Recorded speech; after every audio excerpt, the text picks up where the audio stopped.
नमस्कार।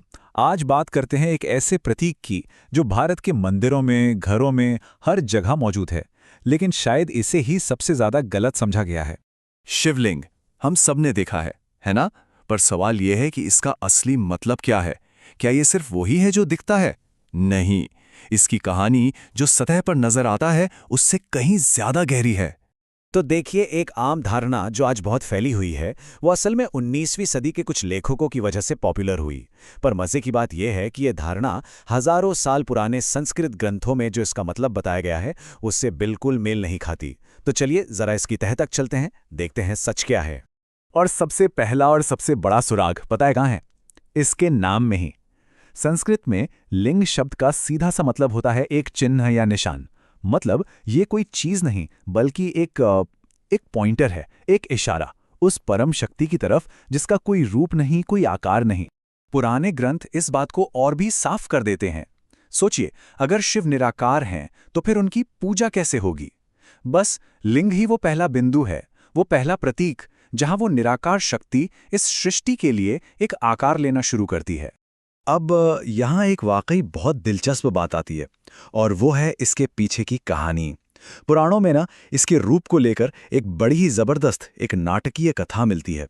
जरा सोचकर देखिए, एक कॉस्मिक मुकाबला, दो सबसे बड़े देवता ब्रह्मा और विष्णु, और उनके बीच बहस छिड़ जाती है कि दोनों में से बड़ा कौन है। और तभी अचानक उनके बीच एक अंतहीन धधकता हुआ आग का स्तंभ प्रकट होता है।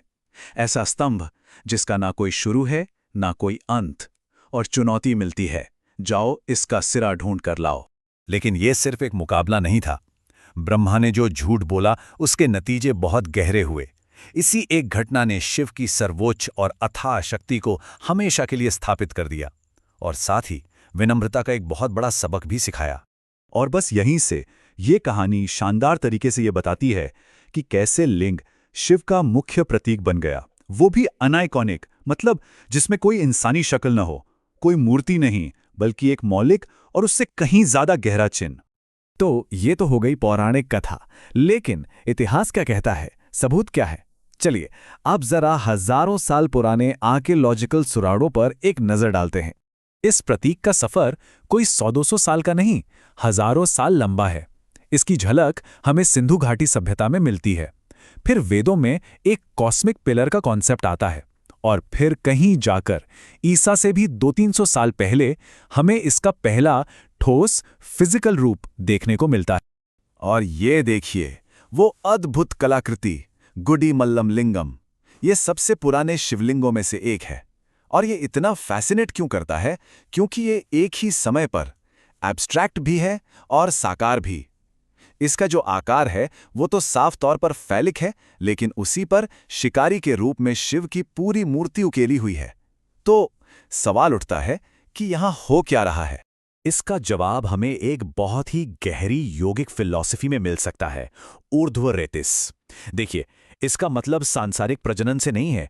इसका मतलब है अपनी रचनात्मक ऊर्जा को, अपनी वाइटल एनर्जी को बाहर की तरफ नहीं बल्कि अंदर की तरफ मोड़कर ऊपर, यानी आध्यात्मिक चेतना की ओर ले जाना। तो स्कॉलर्स का मानना है कि ये जो रूप है ये उसी ऊपर उठती हुई आध्यात्मिक ऊर्जा का प्रतीक है।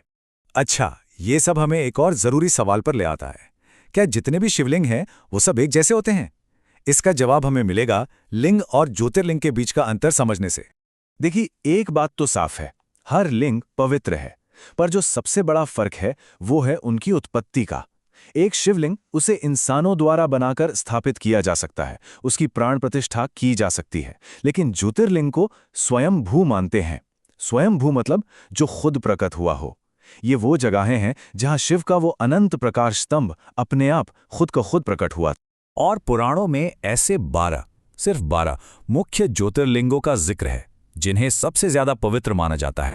ये जो 12 जगह है ना, ये हिमालय से लेकर एकदम दक्षिणी छोर तक पूरे भारत में फैली हुई हैं। ये सिर्फ मंदिर नहीं है, ये एक तरह का एक स्पिरिचुअल नेटवर्क बनाते हैं जो पूरे देश को एनर्जी के इन सेंटर्स से जोड़ता है। तो अब जब हम इन सारी बातों को, इन सभी धागों को एक साथ जोड़कर देखते हैं ना, तो लिंग का एक बहुत ही विशाल और बहुत ही गहरा चित्र सामने आता है। ये सिर्फ एक चीज का प्रतीक नहीं है, इसमें कई परतें हैं। ये वो अनंत अग्नि स्तंभ है, ये इस ब्रह्मांड को चलाने वाली दो महाशक्तियों, पुरुष और प्रकृति, का मिलन है। ये वो ब्रह्मांडीय अंडा यानी ब्रह्मांड है जिससे सब कुछ पैदा होता है, और ये वो दरवाज़ा भी है जहां आकर सब कुछ वापस उसी निराकार में मिल जाता है। मतलब ये पूरे के पूरे अस्तित्व के चक्र का सिंबल है। लिंग पुराण में तो इसे और भी खूबसूरती से कहा गया है। जो आधार है वो देवी हैं यानी शक्ति, और जो स्तंभ है वो स्वयं शिव हैं। इन दोनों को कभी अलग किया ही नहीं जा सकता। ये प्रतीक इसी कभी न टूटने वाली ब्रह्मांडीय एकता को दिखाता है। तो आखिर में शिवलिंग एक चुनौती है, एक चैलेंज है कि हम सतह से परे देखें, और ये हमें याद दिलाता है कि कभी-कभी जो सबसे गहरे सच होते हैं ना, वो सबसे आसान, सबसे सरल संकेतों में ही छिपे होते हैं।